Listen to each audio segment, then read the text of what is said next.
চট্টগ্রাম বোর্ডে এই নিয়ে 4টা এক্সাম হচ্ছে না, এক্সাম 16 তারিখ পর্যন্ত পোস্টপোন করছে। এখন এই মোমেন্টে চট্টগ্রাম বোর্ডের শিক্ষার্থীরা এই কয়েকটা দিনের প্রিপারেশন কিভাবে হবে কিংবা কি কি পড়বে সেটা নিয়ে অনেক বেশি কনফিউজড। অনেক প্রশ্ন আসছে এই কারণে যে ভাই অলরেডি ফিজিক্স ফার্স্ট পেপার তো কঠিন আসছে অন্যান্য বোর্ডে, আমাদের প্রিপারেশনটা কেমন হবে, আমাদের স্ট্র্যাটেজিটা কেমন হবে, যেহেতু তোমাদের নিয়ে ওরকম আলাদা করে কথাবার্তা বলা হচ্ছে না। এবং এখন ঘটনাটা এমন হয়েছে যে কোনো বোর্ডই কিন্তু আসলে শান্তিতে নাই। আর তোমাদের বোর্ডে বা তোমাদের অবস্থায় যেরকম হচ্ছে স্ট্রাগল করতেছো তোমরা বৃষ্টির কারণে, বর্ষার কারণে, বন্যার কারণে, একইভাবে আজকে দেখো আজকে অন্যান্য বোর্ডে যারা দিছে এক্সাম কি পরিমাণ স্ট্রাগলের মধ্যে দিয়ে গেছে। সো অনেক স্টুডেন্টরা যারা হচ্ছে এখন দেখতেছো অথবা তুমি তোমার গ্রামের অবস্থা খুবই খারাপ, আবার যারা হচ্ছে ঢাকা বা শহরেও আছো তাদের ক্ষেত্রে অবস্থা খুবই খারাপ।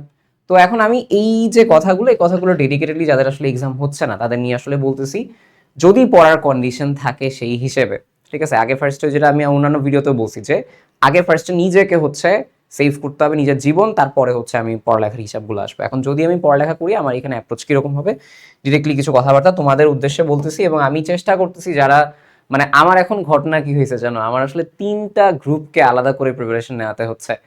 একটা হচ্ছে যারা ইউজুয়াল রেগুলার মানে অন্যান্য বোর্ডে দিচ্ছে, তোমাদের বোর্ডে যাদের পিছায় গেছে তোমাদের জন্য ভিডিও বানাতে হচ্ছে, কন্টেন্ট বানাতে হচ্ছে। আবার যারা ইমপ্রুভমেন্ট দিচ্ছে তাদের জন্য করতে হচ্ছে। সো আমার জন্য ব্যাপারটা বেশি হেক্টিক হয়ে যাচ্ছে এবং খারাপ লাগতেছে যে আমার মানে আমারই স্টুডেন্ট বাট এক একজনকে এক এক রকম ভাবে আমার বলতে হচ্ছে যে তুমি এইভাবে নাও তুমি এইভাবে নাও, বাট তোমারই ফ্রেন্ড, আমারই স্টুডেন্ট তোমরা, ঠিক আছে। সো ব্যাপারটা খুবই প্যাথেটিক আর কি। যাই হোক, আমি বিশ্বাস করি ভাই, দোয়া করি যে তোমাদের সবগুলো বোর্ড একসাথে পেছানো উচিত। যাই হোক, এটা নিয়ে এখন মেইন কথাবার্তা বলি, বেশি ইয়া না করে। এখন মেইন কথা হচ্ছে কি, আমি তোমাকে বলি, তুমি ফিল করো তোমার এক্সামটা আসলে অন্য সবার মতনই।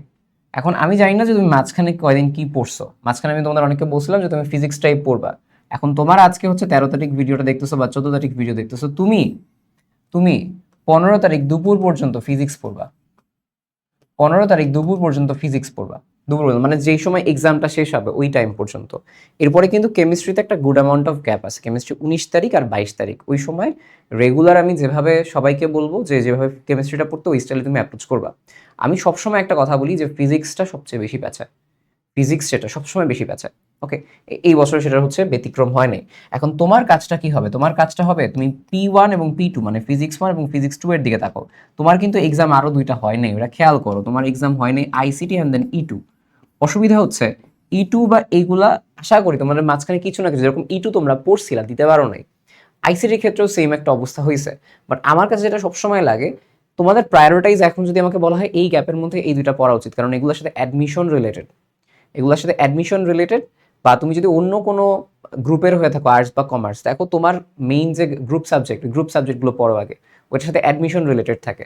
তো তোমার কাজটা কি হবে আমি তোমাকে বলি, তুমি এই যে কয়েকদিন আসে না, তুমি P1 P2 সবাইকে তো আমি বলছি ফিজিক্স 2 পুরোটা পড়তে। এখন তো তুমি এখন ফিজিক্স 2 ফিজিক্স 1, তোমার যদি ফিজিক্স 1-এর টাইমে প্রিপারেশন নিয়ে থাকো বা হাফ প্রিপারেশন নেওয়া হয়ে থাকে, তুমি একটা কাজ করো, এইখান থেকে যে অধ্যায়গুলো বেশি তোমার মানে আসে বা তুমি যেগুলো পড়ো নাই, ধরো ধরো তুমি হচ্ছে এই কয়দিনে ফিজিক্স 1-এর কয়েকটা অধ্যায় পড়ছো, কিছু অধ্যায় পড়ো নাই, তুমি এটা একটু সিলেক্ট করো এইখান থেকে।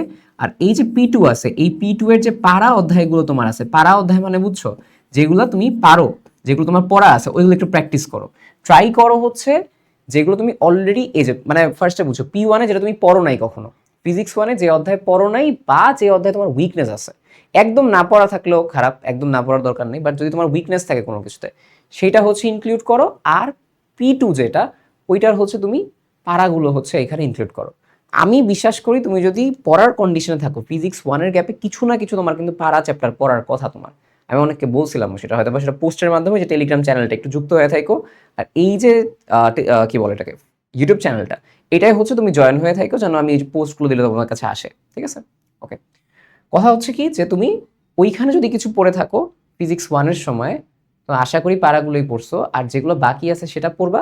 ফিজিক্স 2-এর কিছু মানে একদম প্রথম দিকের পারাগুলো সেটা পড়বা। আমি কিছুক্ষণ আগে তোমাদের গাইড করতেছিলাম আর কি।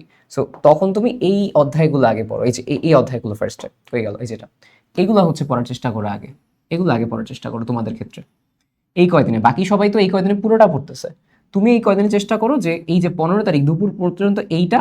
আর যদি মনে করো ভাই ফিজিক্স 1-এ আমি অধ্যায় 7টা ভালো পারি না বা হচ্ছে অধ্যায় 9টা অত বেশি ভালো পারি না, সো এগুলো একটু অল্প অল্প করে পড়ে যাও।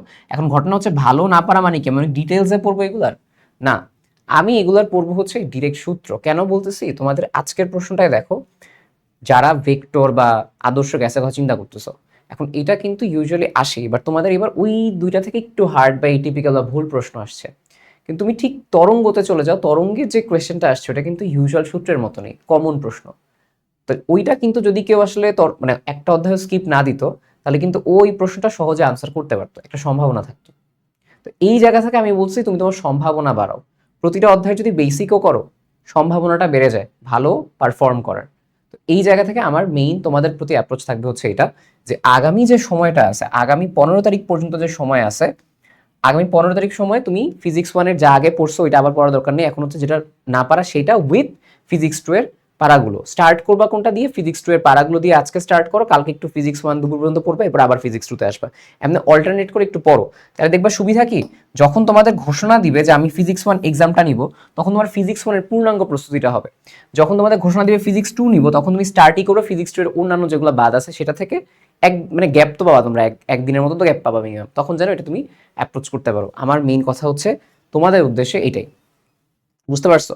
P1 অ্যান্ড P2 এই হচ্ছে অল্টারনেট করে পড়ো। আর যদি কেউ একদমই না পড়ে থাকো ফিজিক্স ওয়ান, একদমই ভাই আমি একদমই পড়ি নাই ফিজিক্স ওয়ান, ঠিক আছে, তাহলে তুমি পারাগুলো থেকে স্টার্ট করবা, তাহলে আর না পারাগুলো না, এখানে একটু পারা 4-5টা রাখবা যেগুলো থেকে বেশি প্রশ্ন আসে, এখানে পারা 4-5টা রাখবা।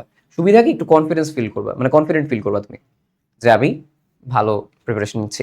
ঠিক আছে, তো যারা চিটাং বোর্ডে দিচ্ছ এক্সাম, তোমাদের উদ্দেশ্যে আমার এই পরামর্শটাই থাকবে, রাদার দ্যান আইসিটি অর ইটু। আইসিটি অর ইটু, ইটু প্রিপারেশন তোমরা নিছো মোটামুটি, লাস্টে এসে ক্যান্সেল হয়েছে আগের দিন। ঠিক আছে, so best of luck. Hopefully সব বোর্ডের এক্সাম ক্যান্সেল হোক, পি টুটাও ক্যান্সেল হোক, সবাই একসাথে এক্সাম দাও, এটাই হচ্ছে আমার প্রত্যাশা। ওকে, বেস্ট অফ লাক।